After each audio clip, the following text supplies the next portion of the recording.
नहरों के लिए किस शब्द का प्रयोग मिलता है? अदेव मातृका शब्द मिलता है। एक होता है देव मातृका, जो देवताओं के द्वारा माताएं हैं, नदी हैं, नदी को माता का दर्जा दिया गया है, जैसे गंगा यमुना जितनी भी हैं, इनको क्या कहा जाता है? देव मातृका। यह नदी की पर्यायवाची हैं। और जो देवताओं के द्वारा नहीं दी गई है, मानव निर्मित नहरें हैं या नदियां हैं, उनको क्या कहा जाता है? अदेव हाँ मातृका। देव। ठीक है। तो आज हम अदेव मातृका पर चर्चा करने जा रहे हैं। और जो उत्तर प्रदेश है इसके संदर्भ में, तो आप सब जानते हैं कि यहाँ पर जो सबसे पहले जो नहर की शुरुआत की गई थी, वह पहला सिंचाई हेतु पैरा कार्यालय सहारनपुर में खोला गया था 1823 में। ठीक है। तो जब वर्षा से सिंचाई नहीं हो पाती है तो फिर किसका सहारा लिया जाता है? जो कृत्रिम साधन है। ठीक है। कृत्रिम साधनों के द्वारा सिंचाई का सहारा, सहारा माने सहारनपुर। ठीक है। सबसे पहले जो सिंचाई के लिए संयंत्र खोला गया या कार्यालय खोला गया, वह सबसे पहले कहाँ खोला गया? उत्तर प्रदेश की मैं बात कर रहा हूँ। उत्तर प्रदेश में सहारनपुर जिले में 1823 में।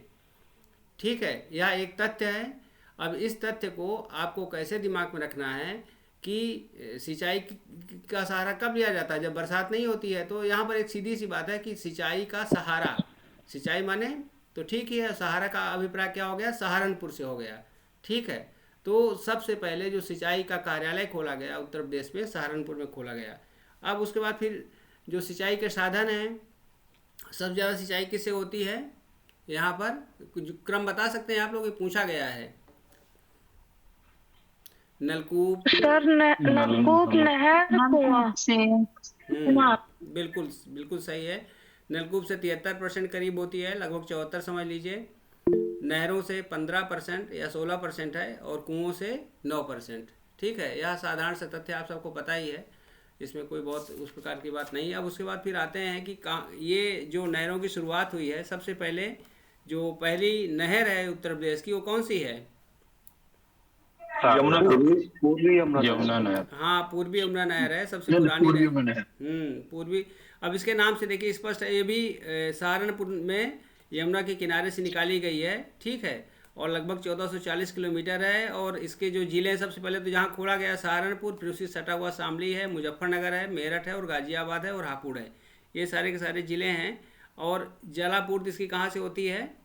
हरियाणा के निकट है यमुनानगर। और वहाँ पर एक बैराज बनाया गया, उस बैराज का नाम क्या है?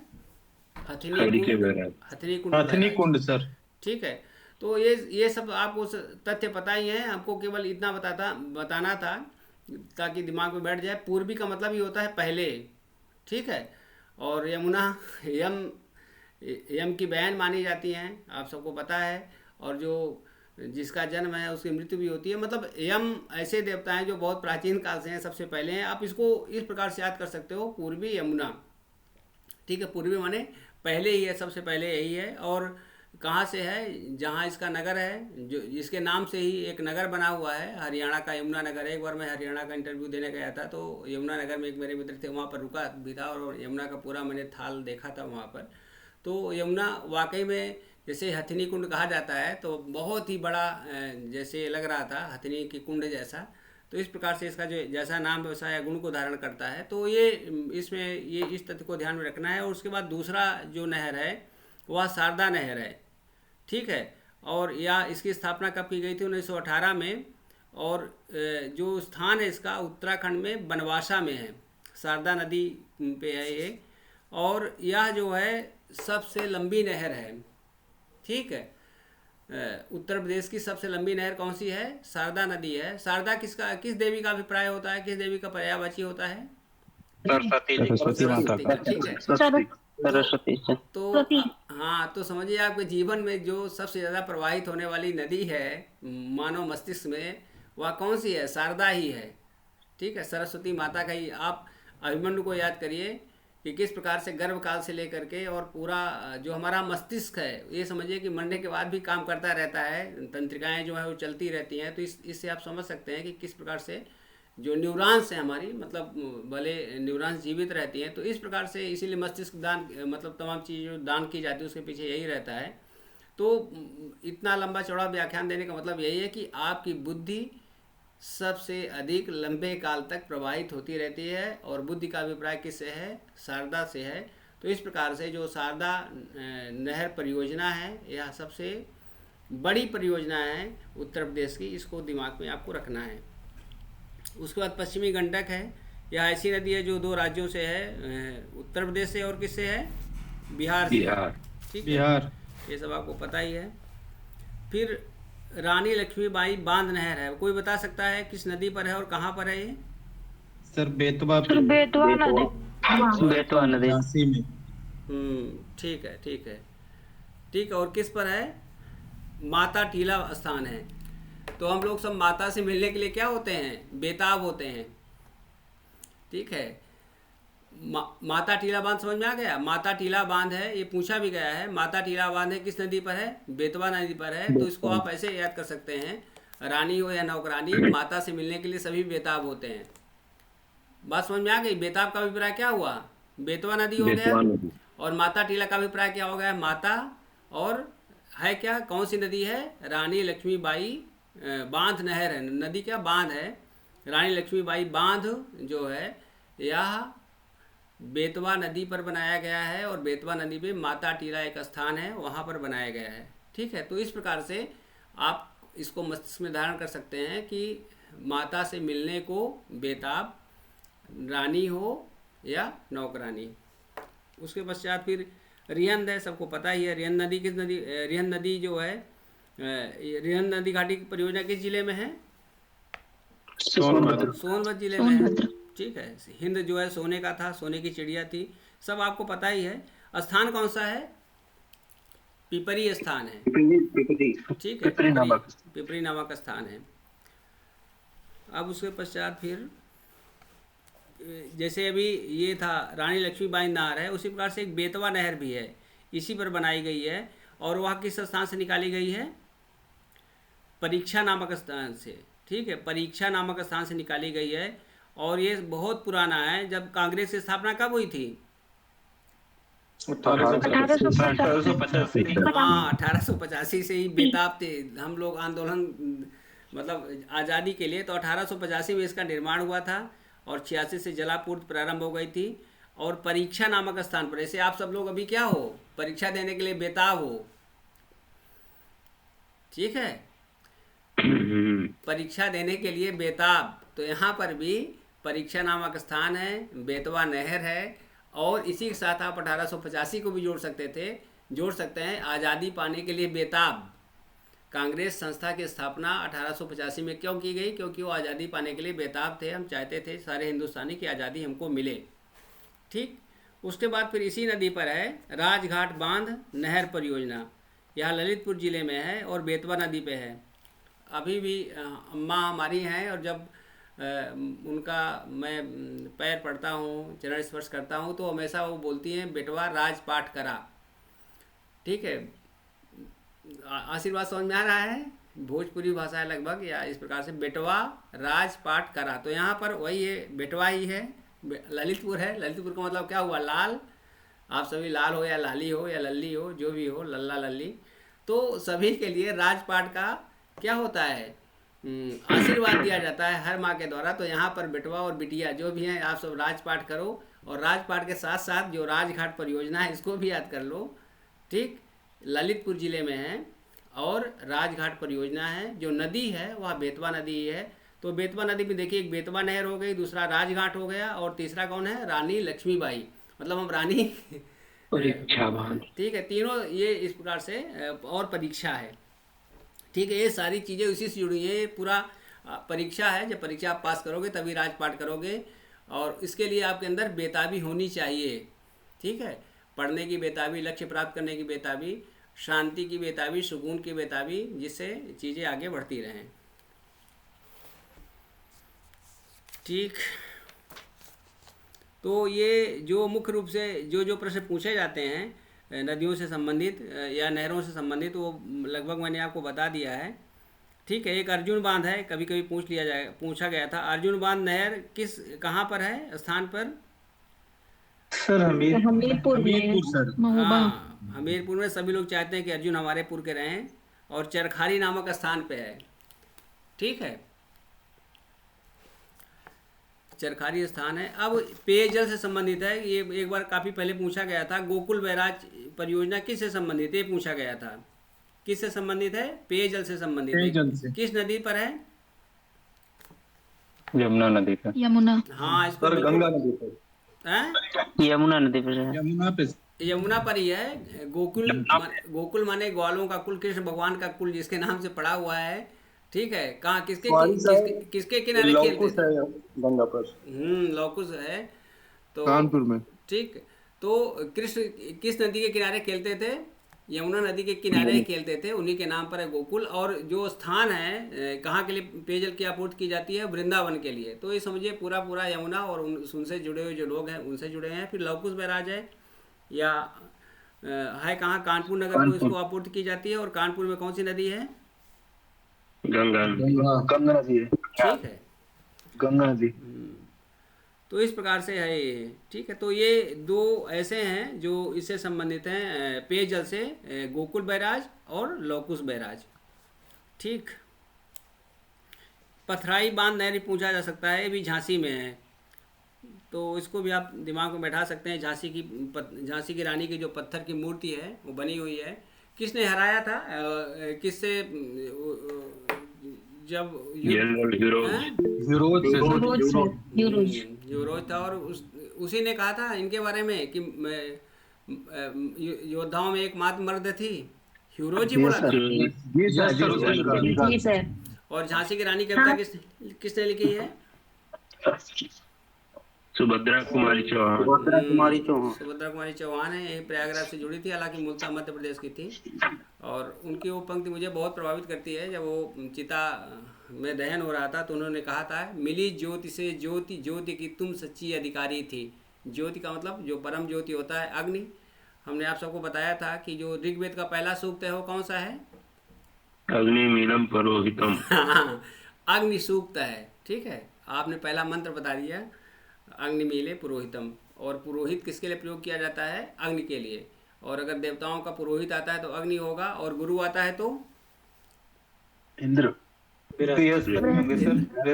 बृहस्पति। ठीक है, ध्यान में रखिएगा, इसको गलती नहीं होनी चाहिए। तो ये जो सिंचाई परियोजना से संबंधित मुख्य तथ्य थे वो सब मैंने आपको बता दिया। अब इसको आपको ध्यान में रखना है। अब कुछ हमने साइंस की चीज़ें देख रहे थे आप सबके लिए। आप सब नमक खाते हैं? जी सर। क्या नाम है उसका? रासायनिक नाम क्या है? Sodium chloride. सोडियम क्लोराइड है। आपने उसको गलते हुए देखा है? नमक गलता है? क्यों गलता है? ऐसा उसमें क्या होता है? मॉइस्चर मिलने से सर। मॉइस्चर तो यहाँ भी है। हम क्यों नहीं गल रहे हैं? आप क्यों नहीं गल रहे हैं? चीनी को नहीं गल जाती? पानी मिलाने से। अरे पानी तो आप भी मिलाया जाता है, कहाँ गलते हो? रासायनिक। उसमें मैग्नीशियम क्लोराइड होता है। ठीक है, मैग्नीशियम क्लोराइड जो होता है वो डिलिक्वेंस होता है, प्रस्वेदक होता है। सोडियम क्लोराइड होता है ना?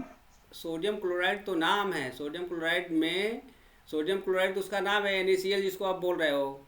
ठीक है जी। उस सोडियम क्लोराइड में ऐसा कौन सा तत्व होता है जो कि उसको गला देता है?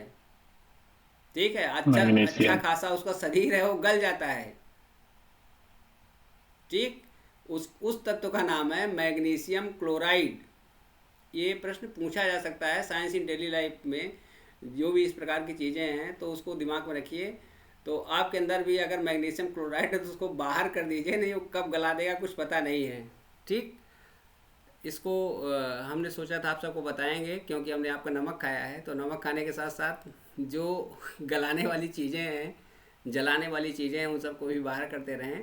तो बिल्कुल दिमाग में रखिएगा, मैग्नीशियम क्लोराइड होता है। और आप मैग्नीशियम क्लोराइड और भी कहीं आपने देखा है? इसकी भूमिका फोटोसिंथेसिस जानते हैं? प्रकाश में। तो हाँ, तो उसमें जो हरित वर्ण होता है, क्या बोला आपने? हाँ क्लोरोफिल। हाँ तो उसमें जो हरित हरित लवक होता है, हमने जो हिंदी में पढ़ा है इसको, जिसको क्लोरोफिल कहते हैं, हरित वर्ण, तो किसके कारण होता है? इसी के कारण होता है, मैग्नीशियम क्लोराइड के कारण ही होता है। ठीक है। और उसके पश्चात फिर कुछ चीज़ें हमने और देखी थी, जैसे सिल्वर। आप सब लोग सोने चांदी के लिए परेशान रहते हो, सभी लोग परेशान रहते हैं, जो भी मानव मात्र है। तो सिल्वर नाइट्रेट, आप सब जब प्रशासनिक अधिकारी बन जाओगे, एसडीएम के रूप में बन जाओगे या डीएम बन जाओगे, या मान लीजिए पीछे सेलाइड है तो भी इलेक्शन में ड्यूटी लगेगी, तो आप सब किसी ने मतदान में प्रतिभाग किया है? मतदान में आप सबने प्रतिभाग किया है? Yes sir. हाथ में कोई स्याही लगाई जाती है? हम्म, उस स्याही में क्या रहता है? Silver nitrate. हाँ, उस स्याही में सिल्वर नाइट्रेट ही रहता है। ठीक। और सिल्वर ब्रोमाइड, फोटोग्राफी में होता है फोटोग्राफी प्लेट में सर होता फोटोग्राफी से। फोटोग्राफी प्लेट में होता है। सजने और संवरने में जो भी केमिकल बनाए जाते हैं उसमें भी इसका प्रयोग किया जाता है। ठीक है। और तो इसलिए इसको आप ऐसे, और एक और है, दूसरा है सिल्वर, तीसरा है सिल्वर आयोडाइड। हाँ, तो इसको ऐसे दिमाग में बैठा सकते हो। ब्रोमाइड माने ब्राइड, सजते हैं ना दूल्हे दुल्हन, इस समय सज रहे हैं हम, इस समय परेशान है, चारों तरफ बारात और ये जितने भी, तो ब्रोमाइड का मतलब ब्राइड, जहाँ भी सजने संवरने का ये सब पूरा लगाने का काम होता है वो ब्रोमाइड होता है। ठीक है। आयोडाइड का मतलब क्या होता है? आई। कौन आई? वर्षा आई। कैसे आई? कृत्रिम, तो आयोडाइड हो गया। Silver iodide. ठीक है। और नाइट्रेट माने वहाँ पर समझ लीजिए कि इस प्रकार से कह दिया जाता है कि आपने अब एक बार हो चुका है तो नहीं अब दोबारा नहीं आना है। नाइट्रेट मतलब एक बार आप ट्रीट कर चुके हो, एक बार यहाँ आ चुके हो, एक बार आपका ट्रीटमेंट हो चुका है या आपने प्रत्याशियों का ट्रीटमेंट कर दिया है, तो अब दोबारा नहीं आपको आना है। तो ये 3-4 जो इससे संबंधित चीज़ें थी वो सब हमने आपको बताई। देख लेते हैं और कुछ है तो बस इतना है। फिर और आगे फिर हम ऐसे अब मेरा उद्देश्य है कि साइंस, हालांकि जैसे मैंने आप सबको जो ग्रुप में मार्गदर्शन प्रेषित किया था उसमें लिखा था कि मैं इंटर में ही आर्ट साइड हो गया था, मतलब आईएएस हो गया था। तो आईएएस का यहाँ पर फुल फॉर्म है इंटरमीडिएट आर्ट साइड। तो फिर भी साइंटिफिक टेम्परामेंट इस प्रकार से डेवलप हुआ कि पहली बार हालांकि मेरे केवल 20-25 प्रश्नों में 6-7 प्रश्न सही थे, लेकिन दूसरी बार जब मैंने परीक्षा दी तो तमाम जो एमएससी वाले लोग थे उनसे भी मेरे अच्छे रहते थे, क्योंकि फिर साइंस को मैंने जिया। और अब भी कभी अगर सही में मैं नमक देखता हूँ तो मुझे लगता है कि ये गल रहा है, तो इसमें मुझे नमक फिर नहीं दिखता, मुझे मैग्नीशियम क्लोराइड ही दिखता है। ग्रेफाइट जो है सुचालक होता है, इसको मैंने खुद पेंसिल हमारे पास थी जिससे अंडरलाइन करते थे, तो उसको जो वहाँ जहाँ वो लगाया जाता है कनेक्शन होता है वहाँ पर मैंने डाल करके उसको चेक किया था और करंट मारा था, थोड़ा सा, बहुत ज़्यादा करंट नहीं मारता। तो इस प्रकार से समझिए कि ग्रेफाइट से फाइट किए तो पता चला कि ये सुचालक होता है। तो इस प्रकार से जो इस प्रकार के उपयोगी साइंस वाले तथ्य हैं, जैसे अभी फोटोग्राफी की आप लोग बात कर रहे थे तो उसको हाइपो बोलते हैं ना, सोडियम क्या बोलते हैं, सोडियम थायोसल्फेट बोलते हैं ना। हाइपोसल्फेट सर। हाइपोथायोसल्फेट। हाँ क्या, फिर से बोलो। तो सोडियम थायोसल्फेट बोलते हैं, इसको शॉर्टकट में हाइपो बोलते हैं। और मैं जो जहाँ से मैंने फोटो बनवाई तो उसके पास गया, मैं उनका दिखाओ सोडियम थायोसल्फेट क्या है, तो हाइपो कर रहा था, कहा ये हाइपो है, सोडियम थायोसल्फेट नहीं है। तो इस प्रकार से आप जब देखने लगेंगे, साइंस को जीने लगेंगे, तो साइंस अपने आप में आ जाएगी। और वैसे भी जो साइंटिफिक टेम्परामेंट है या हमारा क्या है, मौलिक कर्तव्य भी है, मूल कर्तव्यों में है ना इसका उल्लेख, बताइए। अभी 2 दिसंबर बीत गया है, आप सबको कंप्यूटर चलाना आता है? हम जो चर्चा कर रहे हैं लगभग कंप्यूटर से ही चल रहे हैं। 2 दिसंबर को क्या मनाया जाता है? साक्षरता दिवस। हाँ, कंप्यूटर साक्षरता दिवस मनाया जाता है। तो इस प्रकार से जो साइंस की चीज़ें हैं इस पर भी चर्चा होगी। अब ये चीज़ें हो चुकी है। अब उसके बाद झीलें हैं, झीलों पर एक बार चर्चा हो चुकी थी। ये हाँ, झीलें और उसको जो क्या है रामसर स्थल हैं, इन पर चर्चा होगी। और इस प्रकार से साइंस के जो ऐसे मनोरंजक तथ्य हैं जो हकीकत में पूछे भी नहीं पर। जी सर रिक्वेस्ट है सर, मेले पे एक बार ले लीजिए, जितना मेला लगता है उत्तर प्रदेश में। ठीक है, कल मेले पर ले लेते हैं, कल मेले के झमेले से जी हम सब सर। बाहर निकलते हैं। हाँ, ठीक मेले है। के झमेले सर बाहर निकले, अभी प्रयागराज में मुझे लग भी मेला रहा है एक सर। याद आ गया है, जैसे शाकंभरी है, शाकंभरी का मेला कहाँ लगता है? सहारनपुर। हाँ, तो ये इसको मैंने ऐसे याद सर किया मैं था। साकुम्बर के पास का ही हूँ। हाँ, तो इसको तब तो आप तो वहाँ जीते हैं, इसको मैंने याद किया था शाकुम्भरी का सहारा। जैसे अभी हमने कहा सिंचाई का सहारा, वैसे शाकुम्भरी देवी का सहारा। सहारा माने होता है ना कि अब तुम्हारा ही सहारा है, तो इस प्रकार से ऐसे कल हम फिर मेले पर चर्चा करते हैं, ठीक है? ठीक है सर। ठीक है सर एक क्वेश्चन था सर। जी सर रोहित जी। एक बताएं। जी रोहित सर बोलिए। जी जी सर, क्वेश्चन ये था, आपने बताया कि गंडक जो है वो यूपी और बिहार की सीमा से होकर बहती है। जी, तो सर ये RO 21 में क्वेश्चन आया था, उसमें ये था कि यूपी में कौन सा राज्य से प्रवाहित नहीं होती है, तो सोन था, हिंडन था, शारदा था और गंडक था, तो उसने गंडक माना हुआ था। ये सब क्वेश्चन यूपी से कौन नहीं प्रभावित होती है? जी जी सर, कौन प्रवाहित नहीं प्रभावित लिखा है वो जी। प्रश्नार्थ रूप में भेजिएगा, हालांकि इसमें जो मैंने आपको बताया इसमें से पढ़ करके ही बताया है, ठीक है? देखिए सर हमें भी गंडक पता था कि यूपी में बहती है। सर इसको क्लियर कर देते हैं सर, इसमें क्या था ना कि वो गंडक जो है सीमा पे बहती है, आयोग ने उसे यूपी में ना मान के सीमा पे माना था, बस ये था सर डाउट पे। क्योंकि जब प्रश्न आया था तो उसमें सर हम दिए थे, तो हम तो गंडक मार के आए थे, तो मेरा सही था। बट बहुत सारे फ्रेंड लोगों ने बोला था, हमने बस उसको लोकेशन दिखाया कि देखिए ये बाउंड्री से होके जा रही है, उत्तर प्रदेश में नहीं, उत्तर प्रदेश की बाउंड्री बनाती है। उत्तर प्रदेश की बाउंड्री सर पश्चिम में बनाती है मूलतः यमुना और बिहार पूर्व में की है बनाती है ना? गंडक। जी सर, ठीक है, ठीक। उत्तर प्रदेश की सर बाउंड्री सर पूर्व में बनाती निर्धारित होती है गंडक नदी से, और पश्चिम में सर यमुना नदी से। ये प्रश्न सर बन सकता है। ठीक है, ठीक ये है। केवल कुशीनगर डिस्ट्रिक्ट से सर गुजरती है, केवल ओनली। तो कुशीनगर तो यूपी में ही है सर उसी बॉर्डर से जाती है। अच्छा, बॉर्डर से सर। 10 किलोमीटर रेंज से। ठीक है, ठीक है। ये जो हथनी कुंड बैराज है, ये भी ये कितने राज्यों का है? ये 5 राज्यों का है, ये मतलब 5। ठीक है। और जी सर। सहारनपुर के पास यमुना नदी पर इस बैराज का निर्माण किया गया है, 1872 में ही किया गया था, ठीक है। और इसका एक और नाम है, क्या नाम है? नया ताजे वाला बैराज। नया ताजे वाला बैराज। नया ताज वाला बैराज। ठीक है, हथनी कुंड में कोई भी नहाएगा तो नया और ताजा हो जाएगा, और सर वो 5 ताजा हो लोग- जाएगा सर। हाँ, ठीक है।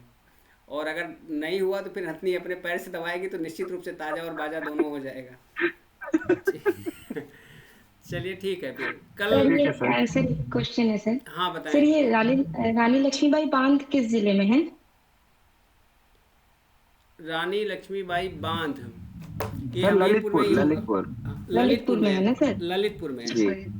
सर ठीक ठीक सर, वो कोई झांसी और ललितपुर दोनों दिया सर। हाँ, दोनों जिलों में, झांसी और ललितपुर में है। देखिए ये जो राजघाट बांध है, इसमें कंफ्यूजन नहीं होना है, देखिए अच्छी तरह से क्लियर कर लीजिए, ठीक है। जो राजघाट बांध है वो ललितपुर जिले में बनाया गया है, और ये जो रानी लक्ष्मीबाई बांध है ये झांसी ललितपुर जिले में बेतवा नदी के माता टीला स्थान पर बनाया गया है। दोनों जिले इसमें लिखे हुए हैं, हमको लगता है दोनों की सीमा मिल रही है, ठीक है। जी सर। सर दोनों सर मैंने कहीं पढ़ा था तो उसमें लिखा था कि जो ये राजघाट डैम है उसी को रानी लक्ष्मीबाई दूसरा नाम दे दिया गया, ऐसा कुछ नहीं था, नहीं, पता ऐसा नहीं है, ऐसा नहीं, दोनों अलग अलग हैं, ठीक है। ठीक- ये हाँ, माता ठीक है, टीला ठीक है, स्थान सर। पर है, ठीक है, जी सर, ठीक है। ठीक है, थैंक यू माता सर। टीला सर कहाँ है? माता टीला झांसी और ललितपुर जिले, हमको लगता है दोनों की सीमा होगी। इसको आप लोग मैप में देख लीजिएगा, भागीरथी इसको और क्लियर कर देंगे देख करके, ठीक है। जी सर, जी सर। इसको आप देख करके बता दीजिएगा, ठीक सर। ठीक है। फिर और कोई प्रश्न? कल फिर मेले पे मिलते हैं आप सबसे। ओके, शुभ रात्रि। प्रणाम सर। हाँ, नमस्कार। प्रणाम सर, प्रणाम।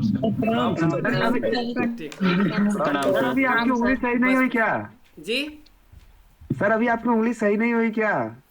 अरे भाई साहब, इतनी जल्दी मेरी चोट सही नहीं होती है। वही सर, अभी आप देखे तो हमको तुरंत याद आ गया कि सर के भी तो उधर ही चोट लगी थी, अभी तक सही नहीं हुआ ये। 1-2 जख्म नहीं है, पूरा जिस्म है छलनी, दर्द बेचारा परेशान है, कहाँ कहाँ से निकले। ठीक है, 1-2 जख्म नहीं है, पूरा जिस्म है छलनी, दर्द बेचारा परेशान है, कहाँ कहाँ से निकले। ठीक है, फिर हम निकल रहे हैं। प्रणाम सर। ओके, नमस्ते। आप प्रणाम सर। नमस्ते। प्रणाम सर।